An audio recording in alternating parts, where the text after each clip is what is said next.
ये देखिए सर, इसके पैर में ये डांट लगा। काफी जहरीला लगता है। ये चुपते आदमी मर गया। कितना बुरा हुआ है मेरे साथ। पता नहीं सुबह सुबह किसकी शक्ल देख के उठी थी जो ये सब देखना पड़ रहा है। अखबारों में खबर फैल जाएगी, कितनी बदनामी होगी मेरी। आपको अपनी बदनामी की पड़ी है, हैं? और यहाँ पर एक आदमी की जान चली गई है, खून हुआ है उसका, और वो भी आप ही की पार्टी में। समझिए आप, आपकी पार्टी में। जरा एक बात बताइए, क्या आप में से किसी ने भी किसी आदमी को युग के आसपास मंडराते हुए देखा है? हैं? या जी, कौन कर सकता है ये? क्या आपको किसी पर शक है? सर, यहाँ जितने लोग आए मुझे सब पर शक है। क्यों? हमने किसी का क्या बिगाड़ा था? मेरे पति को मार डाला। दिया प्लीज कुछ भी मत बोलो, यहाँ सब मेरे मेहमान हैं। मेरे पति की मौत हो गई और तुम्हें अपने मेहमानों की पड़ी है। और जो मेरी पार्टी खराब कर दी उसका क्या? शनाया जी, आपके इस पार्टी में एक आदमी का खून हो गया है। यहाँ पे जो कुछ भी हुआ उसका जिम्मेदार आप भी हैं। सर, मैं किस किस की निगरानी करती रहूंगी? यहाँ मैं अपनी पार्टी संभालूं या उस खूनी को ढूंढती रहूं? जैसी करनी वैसी भरनी। पता नहीं लोग क्या क्या करतूते करते हैं बाहर, तो अंजाम तो भुगतना ही पड़ेगा ना। तुम हम पर शक कर रही है सनाया? और जो मेरे लाखों का नुकसान हो गया सिर्फ तुम्हारी वजह से, उसका क्या?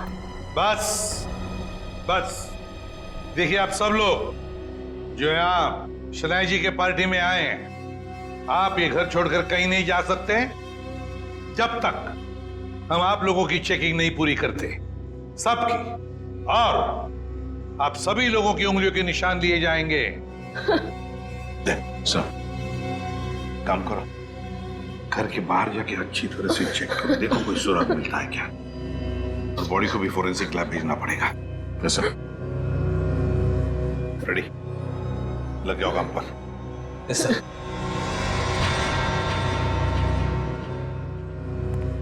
सर, मैंने सारी औरतों को चेक कर लिया, कुछ नहीं मिला।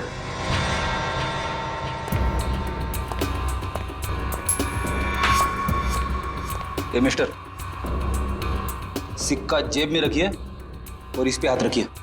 क्यों भाई? अभी तक नींद में थे, हमें तुम्हारी उंगलियों के निशान चाहिए। रखिए हाथ। ओह,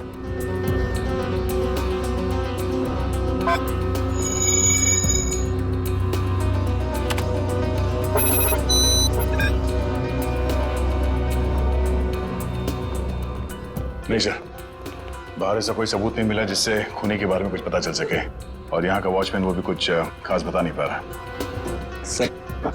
सबके उंगलियों के निशान ले लिए सर।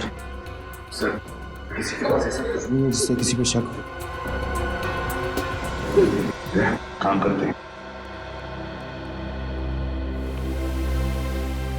इस पार्टी में जितने भी प्रेस फोटोग्राफर्स आए हैं, उन लोगों ने इस पार्टी का फुटेज तो शूट किया है अपने कैमरा में, वो फुटेज ही ले लेते हैं।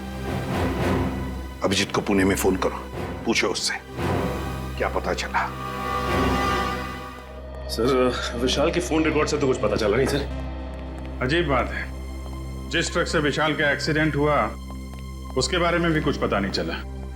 ना यहाँ की पुलिस वालों को वो ट्रक मिला, ना ये पता चला कि वो ट्रक किसका है। सर, इतना बड़ा ट्रक आखिर जा कहाँ सकता है? हो सकता है ट्रक को चलाना बंद करके कहीं छुपा के खड़ा कर दिया हो सकता है ट्रक चल रहा हो, उसका हुलिया बदल दिया गया हो, शायद कलर चेंज कर दिया गया हो। हाँ सर, ये हो सकता है, क्योंकि ट्रक तो आमदनी का जरिया है और कोई अपनी आमदनी को बंद क्यों करेगा? सर, अब इस ट्रक का पता लगाएं कैसे? किसी ने इसका नंबर भी नहीं देखा था। यहाँ पे जितने भी गैराज है जहाँ पे कलरिंग वगैरह का काम होता है ना, वहाँ जाके पता करते हैं, लेकिन थोड़ा अलग तरीके से।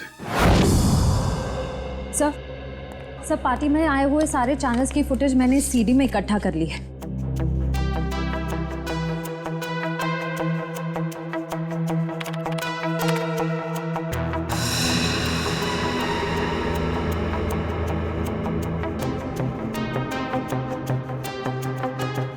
तक तो ऐसा कुछ भी दिख नहीं रहा है जिससे खूनी के बारे में कुछ पता चल सके। और फिर ये देखना, युग लोगों से कितनी दूर खड़ा है, उसके आसपास भी कोई नहीं जो उसे आसानी से डार्क ठोक सके, फिर भी मारा गया। तो युग, दिया, शनाया और ये नया आया शराबी सम्राट सब है पार्टी में, लेकिन युग का खूनी इनमें से कोई है या कोई बाहर वाला है ये पता नहीं चल रहा है। किसने मारा होगा इस युग को? वो डांट दया, जरूर खूनी इन्हीं में से कोई है, इसी पार्टी में है वो, इसी पार्टी में। चलो एक काम करो, सारे क्लिप्स स्लो मोशन में करवाओ और अलग अलग सीरीज में दे दो मुझे। सर, युग, दिया, शनाया और सम्राट, इन सब के बारे में जितनी भी जानकारी मिल सकती थी मैंने निकाल ली है। रेडी? इतनी सारी मेहनत करके तुमने जानकारी निकाली है, लेकिन एक लाइन में कहूं? हाँ सर। ये सब के सब झूठे और धोखेबाज है। ये बात तो है सर, सबके सब शक के दायरे में है। युग कभी भी 1 साल से ज्यादा देश में नहीं रहा और दिया से शादी करने से पहले वो 2 शादियां कर चुका था।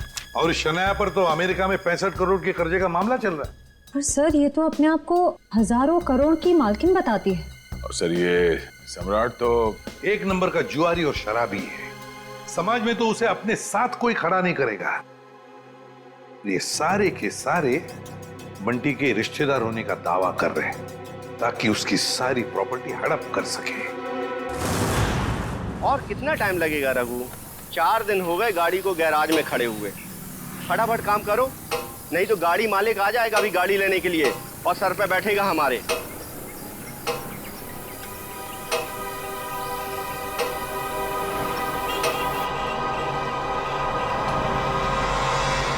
इसी गैराज में नीले ट्रक का पता चलेगा। अरे कोई मिस्त्री या मैकेनिक है क्या यहाँ पे? हाँ बताइए साहब, काम क्या करवाना है? हमारे पास बहुत सारे मैकेनिक और मिस्त्री हैं। कच्चे खिलाड़ी लगते हो। अच्छा डॉक्टर वो होता है जो मरीज को देख के ये बता दे कि बीमारी क्या है।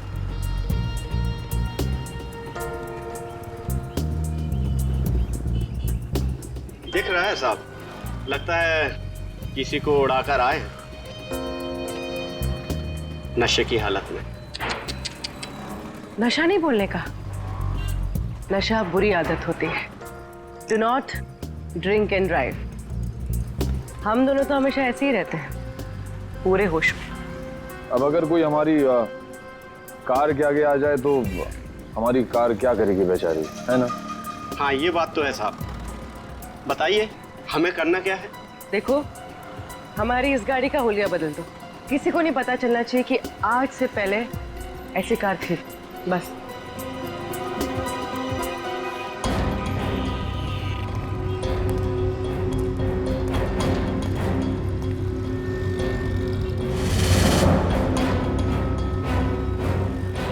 नहीं, ये पुलिस का मामला लगता है और मैं ऐसे कामों में हाथ नहीं डालता।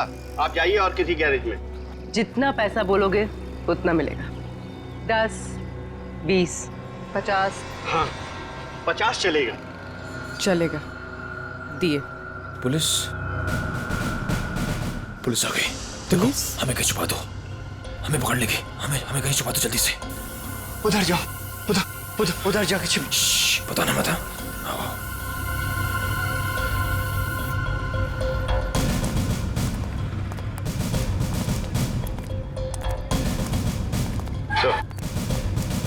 ये रही गाड़ी।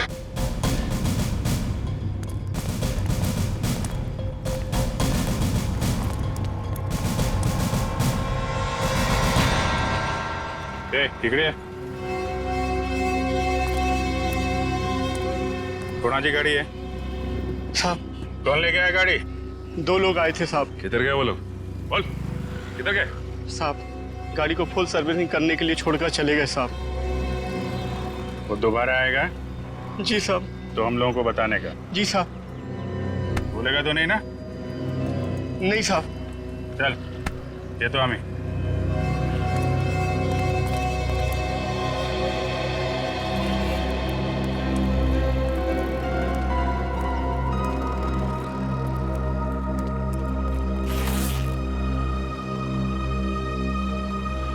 ये 20,000 एडवांस, बाकी पैसा काम होने के बाद।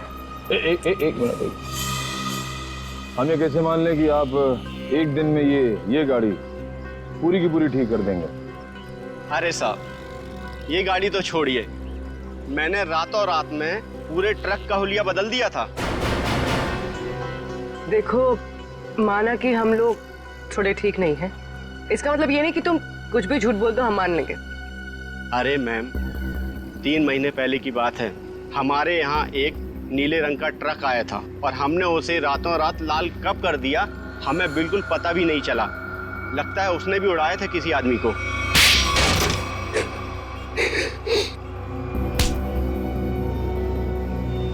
मगर अपने को पता चल गया है? क्या नंबर था ट्रक का? तुम सीआईडी के जाल में फंस चुके हो। उस ट्रक का नंबर तो नहीं मालूम, लेकिन वो ट्रक सब्जी मार्केट में चलता है। भाजी मार्केट में? हमारे पास जब ट्रक आया तो उस ट्रक में सूखी सड़ी गली सब्जियां कुछ पड़ी हुई थी। कौन मालिक है ट्रक का? ट्रक के मालिक का नाम तो नहीं मालूम, लेकिन उसके ड्राइवर का नाम मालूम है। उस ड्राइवर का नाम गोटिया था। गोटिया? जी साहब। कैसा दिखता है ये गोटिया?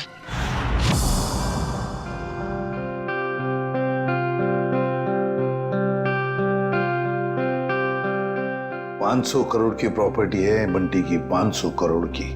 लेकिन एक बात अच्छी है कि उसकी जान को किसी से खतरा नहीं है। हाँ सर, बंटी की जिंदा रहते ही उसकी ये प्रॉपर्टी किसी के काम आ सकती है जो खुद को उसका रिश्तेदार साबित कर पाएगा। हाँ, नहीं तो सारी प्रॉपर्टी चैरिटी में चली जाएगी। सर, आज भी बंटी का एक रिश्तेदार मिलने आने वाला है ना उससे। सम्राट, 500 करोड़ की प्रॉपर्टी के लालच में सब पैदा होते हैं, मामा, मासी, चाचा, बुआ, सब लोग। मगर हम लोग हैं ना, एक एक रिश्तेदार की अच्छी तरह से जांच करेंगे। हाँ। कहाँ है मेरा बच्चा, मेरा बंटी, मेरे जिगर का टुकड़ा? कौन है आप? मामा, सम्राट मामा। ओ, मामा, 2 माँ, 1 मामा, दुगनी ममता। अब मेरा बच्चा कहाँ है, मेरे जिगर का टुकड़ा? मिलवाते हैं।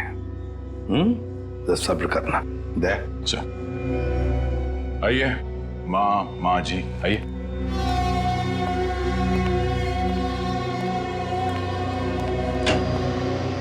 पंकज, ये मामा जी है, सम्राट मामा जी, बंटी के मामा, इनसे बात करना चाहते हैं। अंकल, मुझे किसी से बात नहीं करनी। किसी नहीं हूँ मेरा बच्चा, मैं मामा हूँ तेरा मामा, तू भांजा है मेरा। अब जब छोटा था ना तो पीठ पे बिठा के तुझे घुमाता था और तू बोलता था चमलात मामा, चमलात मामा। अपने चमलात मामा को भूल गया मेरा बच्चा। अंकल बेटा, एसीपी साहब ने कहा है, बात कर लो इनसे, घबराओ मत। भाई साहब आप बैठ जाइए। जी पंकज,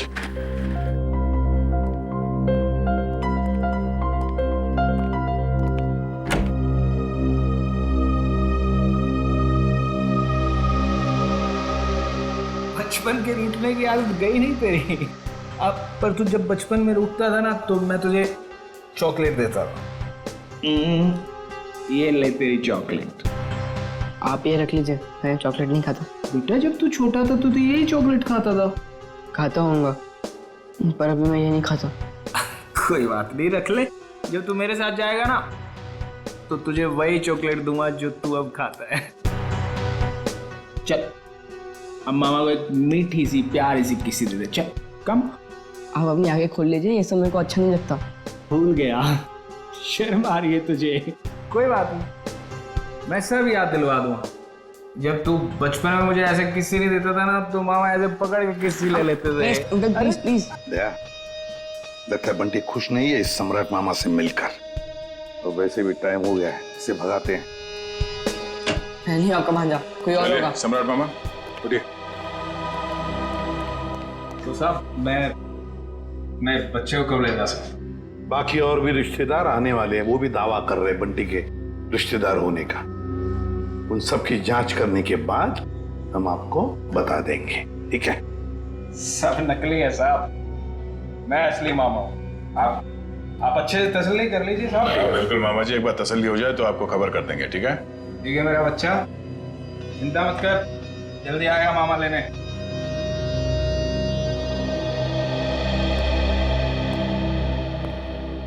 मिले मामा से?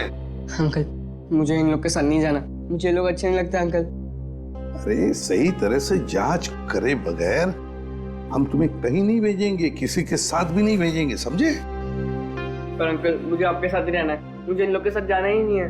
हाँ बेटा, तुम हमारे साथ ही रहोगे, तुम यहीं रहोगे, हम तुम्हें कहीं जाने भी नहीं देंगे। पूरा चल, बंटी को हॉस्टल वापस भेज देते हैं। फ्रेडी अंकल तुम्हारे ऊपर नजर रखेगा, ठीक है? फ्रेडी के साथ फ्रेडी रहेगा। सर, हाँ, युग के बारे में नई जानकारी मिली है। क्या? सर, शनाया ने युग से पैसे लिए थे और फिर युग उससे अपने पैसे वापस मांग रहा था। शनाया ने युग से पैसे लिए थे और युग पैसे वापस मांग रहा था? हाँ सर, और सर उसने उसके घर उसको धमकाने के लिए गुंडे भी भेजे। सर, शनाया का हाथ हो सकता है युग के खून में। हाँ साउंड के बोल। ठीक है, अभी आते हैं। Bullseye, bullseye. अबे बुलसाई के बच्चे, बॉडी एग्जामिन करने के बगैर तू डार्ट्स खेल रहा है? हाँ, क्योंकि डार्ट के ही खेल खेल में किसी ने इस बेचारे को मार दिया। क्या खेल खेल में मार दिया? क्या मतलब है डॉक्टर साहब? मैं समझाता हूँ। मतलब मैं बताता हूँ। ये देखो बॉस, ये युग के घुटने के ऊपर ये जहरीले डार्ट का निशान, और ये डार्ट किसी ने बंदूक की गोली की तरह से मारा है, चाकू की तरह घोंपा नहीं है। यार तू इतनी यकीन से कैसे कह सकता है ये डार्ट है? क्योंकि मैंने इस जख्म को अच्छी तरह से चेक किया है। मैं बताता हूँ कैसे कह सकता हूँ। आप ये देखो बॉस, ये युग के घुटने के ऊपर ये घाव देखो, और से देखो, ये घाव एकदम सीधा है, 180 डिग्री की रेखा में एकदम सीधा। अगर ये डार्ट चाकू की तरह घोंपा गया होता तो इतना सीधा नहीं बन सकता था। तो जैसे कि ये डार्ट यहाँ पैर पे घुटने के ऊपर मारा गया है, इसका मतलब है कि किसी ने निशाना नीचे से लगाया है।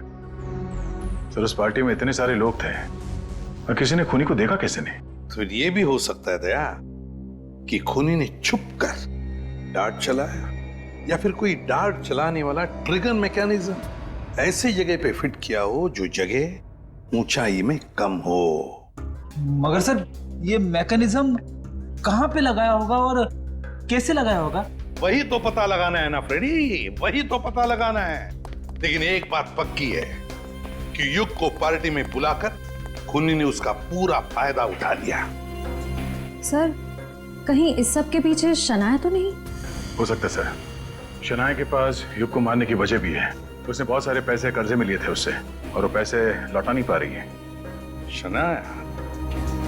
हाँ, हो सकता है शनाया ने युग को पार्टी में बुला लिया, उसको खत्म कर डाला, सारे पैसे हड़प कर लिए। ना रहेगा बांस, ना बजेगी बांसुरी।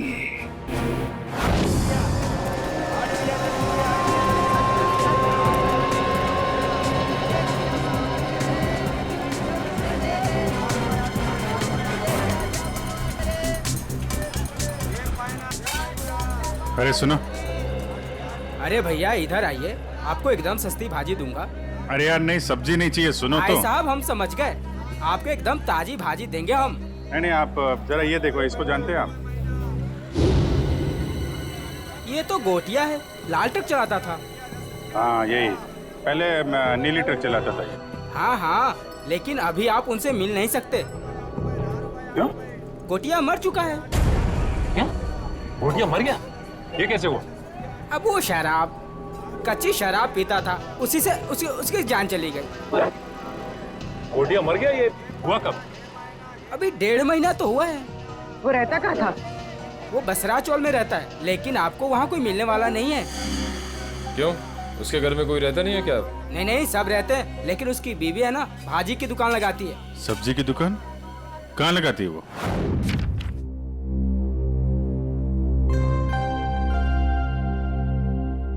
राहुल, क्या बात है? तू इतना चुपचाप क्यों है? कुछ नहीं। रुक, मैं पता लगाता हूँ क्या बात है। 1 2 3। पता चल गया। तुम तो एकदम सीआईडी अंकल्स की तरह बर्ताव कर रहे हो। क्या करूं, कभी कभी सोचता हूँ कि बड़े होके एक सीआईडी अंकल ही बन जाऊं। अच्छा तो बता, तेरे बारे में क्या पता किया? वो मैं तुझे बाद में बताऊंगा। पहले तू बता कि तेरी परेशानी क्या है। बंटी, वो ना, मुझे मेरे पापा की बहुत याद आती है। मैं समझ गया था, पर राहुल तू चिंता मत कर। सीआईडी अंकल आ गए हैं ना, अब तेरे पापा को गायब करने वाले लोगों को पकड़ेंगे और उन्हें जेल में डाल देंगे। सच? मैंने आज तक कभी तुझसे झूठ बोला है क्या? बिल्कुल नहीं। चल अब खुश हो जा। राहुल, तुझे पता है जब मैं बड़ा होकर सीआईडी अंकल बनूंगा ना, तो गुनहगारों को कैसे सजा दूंगा? कैसे? गुदगुदा के। उन्हें इतना गुदगुदाऊंगा कि वो लोग परेशान होकर सच बोल देंगे। ये तो अच्छी बात है। तो चल देख कर आते सीआईडी अंकल्स क्या कर रहे हैं। तो चल। मैं अकेली हो गई साहब। गोटिया मुझे छोड़कर चला गया। आप लोगों ने उसकी याद दिला दी। देखिए, एक केस के सिलसिले में पूछताछ करनी थी, इसलिए हमें आपसे पूछना पड़ा। हम आपका दर्द समझ सकते हैं। अब ठीक कह रहे हो मैडम जी, एक औरत ही औरत का दुख समझ सकती है। गोटिया ने नहीं समझा साहब, पता नहीं क्यों उसने उस कंस्ट्रक्शन कंपनी के लिए काम किया, देसी दारू पिया और इस दुनिया से चल बसा। एक मिनट, ये गोटिया सब्जी की डिलीवरी वाली ट्रक के अलावा कहीं और भी ट्रक चलाता था? हो साहेब, गोटिया सरकारी ड्राइवर था आणि बिल्डिंग बनाने वाले और ठेकेदार होते हैं ना, उनको सीमेंट पहुंचाता था आणि थोड़े पैसे ज्यादा के लिए कंस्ट्रक्शन कंपनी में काम भी करता था। हो साहेब, कितनी महंगाई है, काम तो करना ही पड़ेगा। आणि ये कंपनी में काम करके तो बहुत फायदा भी हुआ, बहुत पैसा मिला साहब। उसी पैसे से तो मैंने दुकान डाला है। ज्यादा कमाई हुई, कहीं कोई गलत काम तो नहीं किया उसने? मला पण वाटलं होता काहीतरी गलत किया है उसने। बीच में बहुत टेंशन में रहता था आणि दारू भी बहुत पीता था। टेंशन में था? तुमने पूछा नहीं क्यों? मैंने पूछा होता साहब, पर उसने बताया नहीं। उन लोगों ने उसको कुछ तो करने को कहा था। कौन सी कंपनी के लिए काम कर रहा था? मला माहिती नहीं साहब, मैं पेपर देती है, तुम ही देख लो। ये है साहब, shine brick construction company private limited, Pune. Sir इसी कंपनी में तो विशाल भी काम करता था। अच्छा, वो छाता यहां पे रखा गया था जिस पे डार्ट लगा हुआ था, यहां पे।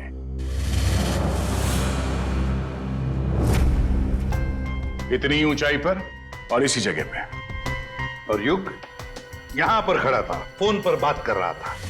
वो फोन जो झूठा फोन था, सिर्फ इसलिए किया गया था ताकि युग यहां आकर उस फोन पर बात करे। उसे यहां लाने के लिए किया गया था। युग यहां पर फोन पे बात कर रहा था, उसी वक्त किसी ने ट्रिगर चला दिया, डार्ट निकला उस छाते में से और घुस गया यहां घुटने के ऊपर युग के। और वो आदमी जिसके हाथ में इस डार्ट का ट्रिगर था, वो इसी पार्टी में मौजूद था। मुझे बताइए ना, कौन है खूनी? इसने मेरे युग को मार दिया। वही जो इस पार्टी के बारे में सब कुछ जानता था, वही जिसे युग के साथ कुछ लेना देना था। वो जिसे युग खटक रहा था। युग ने उसे पैसे दिए हुए थे और शायद वो उसे वापस मांग रहा था। क्यों शनाया जी, सच है ना? नहीं सर, ये सच नहीं है। मैंने युग और दिया से पैसे जरूर लिए थे, लेकिन सर मैं किसी की जान नहीं ले सकती हूँ। हाँ, हमने कब कहा कि आपने युग की जान ले ली है? किसी से मरवा दिया युग को, और क्या? तुमने जान ली मेरे युग की। हमने तुम्हारे बुरे समय में तुम्हारी मदद की, तुम्हें पैसे दिए, तुमने उसी पैसे के लिए मेरे युग को मार दिया। नहीं दिया, ये तुम क्या बोले जा रही हो? सर, मुझे मेरी फिल्म का एडवांस मिला था। मैं युग को पैसे लौटाने ही वाली थी। मेरे पास वो चेक है, मैं आप लोग को वो दिखा सकती हूँ।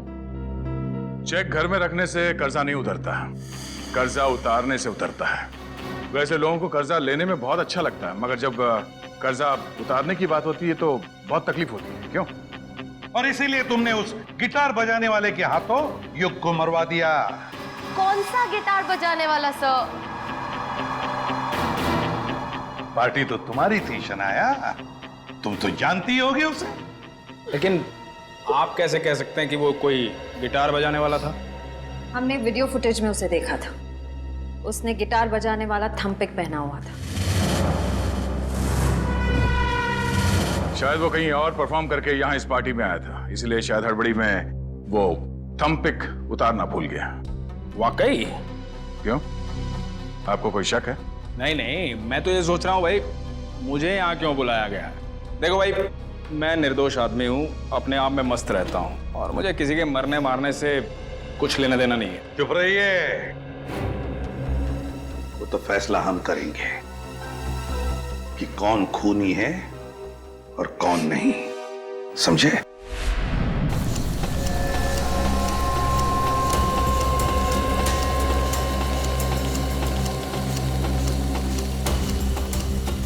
सर 2 घंटे हो गए इस मिल में इंतजार करते करते, अब तक उसका मालिक नजर नहीं आया। कब तक इंतजार करते रहेंगे? जब तक उससे मिल नहीं लेते। अच्छा, आ गई सर। मेरा नाम कियाना है, ये मेरा ही ऑफिस है। कियाना जी, आप यहाँ? अरे सर, आप कुछ पता चला विशाल के खूनी का? जी हाँ, उसका खून आपके यहाँ काम करने वाले एक ड्राइवर गोटिया ने किया है। गोटिया? मैं इस नाम के किसी आदमी को नहीं जानती। खैर, आपने उसे गिरफ्तार किया? जी नहीं, क्योंकि गोटिया अब इस दुनिया में नहीं। ओह, अफसोस। तब तो अब कुछ नहीं हो सकता। अब तो आपको ये केस बंद करना पड़ेगा, नहीं? जी नहीं, केस तो बंद नहीं होगा, क्योंकि हमें लगता है कि गोटिया को भी किसी और ने मारा है। सर, आप लोगों का तो काम है शक करना, नहीं? आपको भी मालूम है, हैं? देखिए ना कैसा संयोग है। विशाल आपकी कंपनी में काम करता था, उसे गोटिया ने मार दिया, और गोटिया भी आपकी कंपनी के लिए काम करता था और वो भी मारा गया। अच्छा आदमी था विशाल, पर गोटिया, इस नाम के किसी आदमी को मैं नहीं जानती। सर, मेरी कंपनी में काफी लोग काम करते हैं, अब सबका नाम और चेहरा याद रखना काफी मुश्किल है मेरे लिए। ये बात तो है। खैर, उसके मरने की खबर तो मिली होगी आपको? इतनी फुर्सत नहीं है मेरे पास ऑफिसर, पर हाँ, मेरी कंपनी के कंस्ट्रक्शन डिपार्टमेंट को वीर नाम का आदमी देखता था, शायद उसे कुछ मालूम हो। वीर?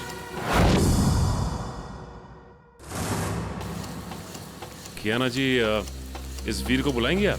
I am really sorry officers, but मैं चाहते हुए भी आप लोगों की कोई हेल्प नहीं कर सकती। क्यों, क्या हुआ? वीर ने अचानक ही हमारी कंपनी कुछ दिन पहले ही छोड़ दी। सर, हमने उसका नंबर भी ट्राई किया था, मगर उसका फोन बंद आ रहा है। इस वीर ने आपकी कंपनी में कोई घपला वगैरह तो नहीं किया था? सर, काफी बड़े काम है हमारे, लोग कुछ ना कुछ तो करेंगे ही। अब अगर हम नुकसान के बारे में ही सोचते रहे तो फायदे के तो सभी मौके खो देंगे, है ना? खैर, अगर आपकी इन्वेस्टिगेशन खत्म हो गई हो तो अब मैं चलूं? श्योर, अभी आप जा सकती हैं। Thank you.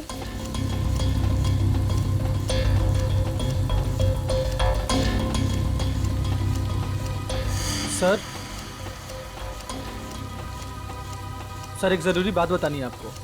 हाँ, बताओ। सर, विशाल बहुत शौकीन मिजाज का आदमी था। शौकीन मिजाज का? क्या क्या क्या करता था वो? सर, जिस रात उसका खून हुआ था, उस रात होटल आला में उसने अपने नाम पर एक कमरा बुक किया था। होटल आला? जी sir. Okay, thank you very much. Thank you sir.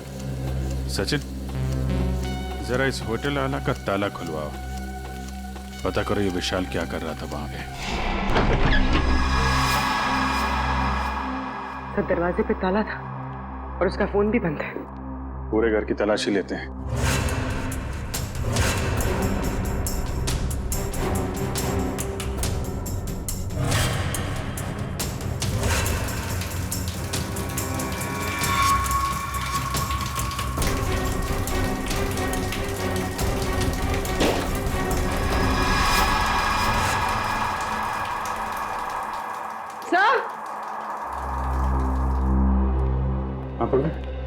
Sir, घर में सूटकेस वगैरह कुछ मिला नहीं। लगता है पूरी तैयारी के साथ भाग गया।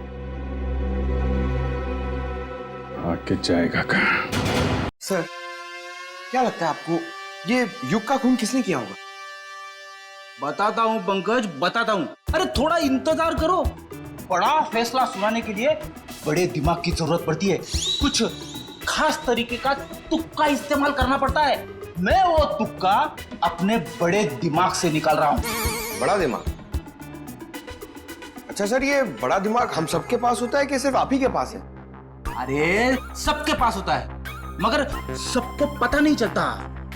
कुछ लोगों का बड़ा दिमाग बचपन में ही खुल जाता है, जैसे कि एसीपी साहब का, मेरा, अभिजीत सर का, दया सर का।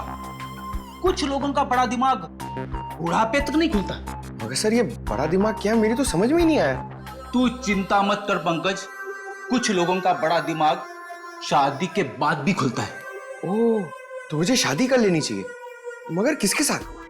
अरे यार, ऐसी छोटी मोटी बातों पे डिस्कस मत कर, पहले हमें खूनी को पकड़ना है। चलो खूनी को पकड़ना है। शनाया एक्ट्रेस है, अच्छी एक्टिंग कर लेती है, लेकिन फ्रेडी की पैनी नजरों से बच नहीं सकती। कुछ पता चला सर खूनी कौन है? एक मिनट। ये क्या कर रहे हो? मेरे बड़े दिमाग में एक मैसेज आ रहा है। Message incoming. अरे मजाक कर रहा हूं मैं। अरे नहीं नहीं नहीं, आप करो सर, क्या कर रहे थे? अक्कड़ बक्कड़ बॉम्बे बो, 80-90 पूरे 100 में लागा धागा, चोरी करके भागा, पाव रोटी बिस्कुट, साहब बोला वेरी गुड। नहीं, वेरी बैड। नहीं सर, सर इसका नाम मत लीजिए सर। ये खून नहीं कर सकती सर, ये तो शनाया है। अरे शनाया है तो क्या हुआ? उसके चेहरे पे थोड़ी ना लिखा है कि वो खून नहीं कर सकती। सर मैं मानता हूं कि आपके पास बड़ा दिमाग है, मगर सर गुनहगारों को पहचानने की नजर नहीं है आप में। क्या बोला? सही बोला सर। सर सोचिए सर, उसका चेहरा याद कीजिए, वो कितनी खूबसूरत है, कितनी मासूम, कितनी भोली, कितनी प्यारी है सर। सर वो किसी का खून कैसे कर सकती है? लेकिन पंकज, वो शक के दायरे में है, जरूर है। मैं नहीं मानता। अरे तुम्हारे मानने या ना मानने से कुछ नहीं होता, वो देखा जाएगा। मगर अगर शनाया को कुछ हो गया तो पंकज का क्या होगा?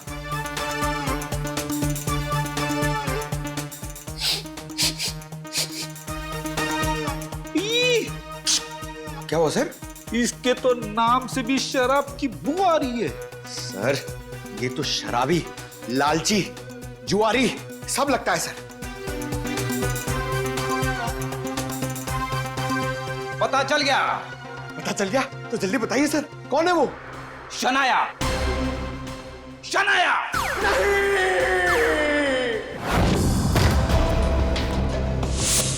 टोनी, टोनी,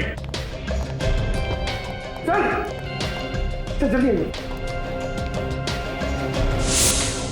तुम आ गया।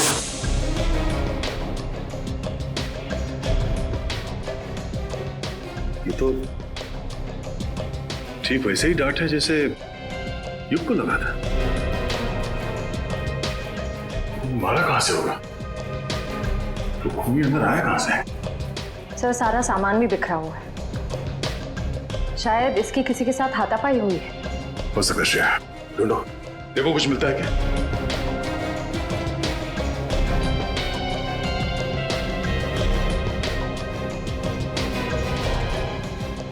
सर, सर ये देखिए। ओह, तो इस माइक में छुपा रखा था वो डार्ट। टोनी ने ये माइक शायद अपने मुंह के पास लाया होगा और वो डार्ट यहाँ माइक से निकलकर उसके गले में फंस गया और मारा गया। पर सर ये सब किसने किया होगा? वही जिसे डर था कि हम इस टोनी के जरिए युग के खूनी तक पहुंच जाएंगे। सर, सर, क्या हुआ? यहाँ पे कुछ है। क्या है? अब पहले मुझे बाहर निकालो, फिर दिखाऊंगा।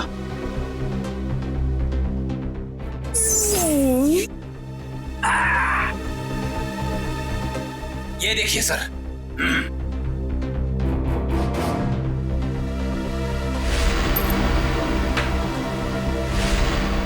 सम्राट? हाँ सर, सम्राट मामा।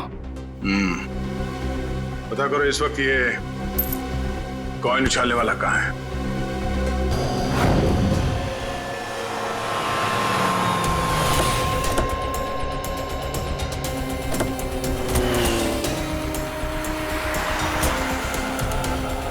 एक बात समझ में नहीं आ रही, विशाल जैसा मिडिल क्लास आदमी अपने ही शहर के इतने महंगे होटल में क्यों रुकेगा? सर इतने महंगे होटल का खर्चा कैसे उठाया होगा इसने? लगता है विशाल जरूर कुछ गलत काम कर रहा था, जिसकी वजह से इसका खून हो गया। कहाँ पे है? सर रिसेप्शन पे सर। यहाँ क्या कर रहे हो तुम? हैं? ये चोट कैसे लगी तुम्हें? कोई मेरी जान के पीछे पड़ा है सर। बड़ी मुश्किल से जान बचाकर पहुंचाओ, प्लीज मुझे बचा लीजिए। देखिए, हम लोग सीआईडी से हैं। तकरीबन 3 महीने पहले विशाल का खून हो चुका है, इसलिए। और हमें शक है कि कोई उसके पीछे पड़ा हुआ था, इसलिए उसकी सारी जानकारी बहुत जरूरी है। सॉरी सर, एक मिनट, मैं भी देता हूँ। विशाल मारा गया और रातों रात तुम्हारी किस्मत बदल गई। वो ट्रक ड्राइवर जिसने विशाल को मारा था, वो तुम्हारी कंपनी के लिए काम करता था, उसे भी कच्ची शराब पिला के मार दिया। इन सब के पीछे तुम हो। तुम्हारे पीछे कौन पड़ा है? तुझे पलट कर दिए साहब, मेरे से इल्जाम मत लगाइए। कोई मेरी जान के पीछे पड़ा है। मेरे पास बचने के लिए आपके सिवा और कोई जगह नहीं बची साहब। अगर आप लोग सुरक्षा नहीं देंगे तो मैं तो बेमौत मर जाऊंगा सर, बेमौत मर जाऊंगा मैं साहब। घर छोड़कर भाग गए और जब कहीं छुपने की जगह नहीं मिली तो नाटक कर रहे हो? नाटक नहीं है ये, नाटक नहीं है ये। अरे मैं तो खुद ही किस्मत कमा रहा हूँ। आप लोग मेरी मदद कर सकते हैं, प्लीज मुझे बचा लीजिए। ठीक है, इसको ले जाओ, जरा मरहम पट्टी करो। जाओ इधर से।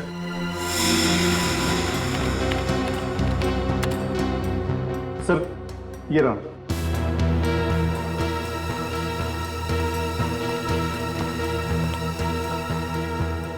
सर विशाल हफ्ते के आखिर में 6 महीने तक लगातार इसी होटल में आके रुके। और हाँ सर, वो हमेशा एक ही कमरा यूज करते थे। लगातार 6 महीने से इस होटल में आ रहा था वो? अच्छा, वो अकेले आ रहा था या साथ में कोई और आता था? अकेले सर। ये विशाल यहाँ अकेले आके करता क्या होगा? सर हो सकता है किसी से मिलने आता हो सकता है। अच्छा, एक काम करो, जिस वक्त इस होटल में विशाल रुकता था उस वक्त और कौन कौन रुका है, सबकी लिस्ट चाहिए हमें। जी सर, मैं भी देता हूँ। मुझे आपसे कुछ कहना है। क्या कहना है बेटा? क्या कहना है बता। ये क्या है? ये आपके लिए। मेरे लिए? वकील साहब, प्लीज मुझे किसी और के साथ मत भेजिए। मुझे कहीं और नहीं जाना है। मैं अपने एसीपी अंकल के साथ ही रहना चाहता हूँ, हमेशा के लिए। मैं बहुत खुश हूं उनके साथ। वो मेरा बहुत ख्याल रखते हैं। मैं उन्हें छोड़कर कहीं खुश नहीं रह सकता। मैं जानता हूं वो मुझसे बहुत प्यार करते हैं और मैं भी उनसे बहुत बहुत प्यार करता हूं।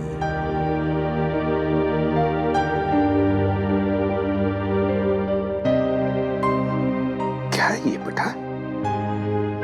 हाँ अंकल, मैं आप ही के साथ रहना चाहता हूँ। मुझे कहीं नहीं जाना। मुझे आपके साथ बहुत अच्छा लगता है अंकल। मुझे भी तुम्हारे साथ रहना बहुत अच्छा लगता है बंटी।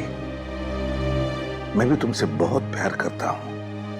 लेकिन बेटा, हमारे देश के कोई कायदे कानून होते हैं, उन्हें मानना पड़ता है। पर अंकल रहना तो मुझे है ना, तो मेरी भी तो मर्जी होनी चाहिए ना। और मेरा दिल कहता है कि मैं आपके साथ ही रहूं। मेरा भी दिल वही कहता है। लेकिन अगर तुम्हें कहीं भेजना है तो मैं तुम्हें किसी ऐसे वैसी जगह नहीं भेजूंगा जहां पर तुम्हें तकलीफ होगी।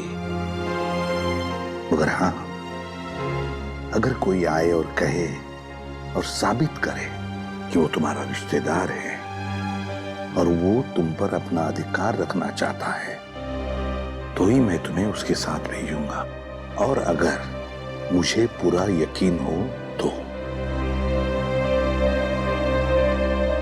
अंकल आप किसी पे यकीन ही मत करना। ऐसे नहीं होता बेटा, ऐसे नहीं होता। जाना तो पड़ेगा ही, लेकिन एक बात याद रखना, मेरी नजर तुम पर हमेशा लगी रहेगी, हमेशा। मैं तुमसे कांटेक्ट में रहूंगा और दूर से मैं तुम्हारा ध्यान भी रखूंगा, क्योंकि मैं तुमसे बहुत प्यार करता हूं। जी साहब। तुम कौन हो? साहब मेरा नाम रंगा है। मैट्रन मैडम ने मुझे आपसे मिलने के लिए बोला था। दरअसल मुझे यहाँ बच्चों की देखभाल के लिए रखा गया है। देखो रंगा, ये बंटी, ये मेरा बच्चा है, इसका ख्याल रखना अच्छी तरह से। जी साहब। और बाकी सभी बच्चों पर भी। हाँ जी, वो तो रखता ही हूँ। जाओ तो, चलो अब सो जाओ, बहुत देर हो चुकी है। आराम से। ओके, चलो बाय बाय। Good night.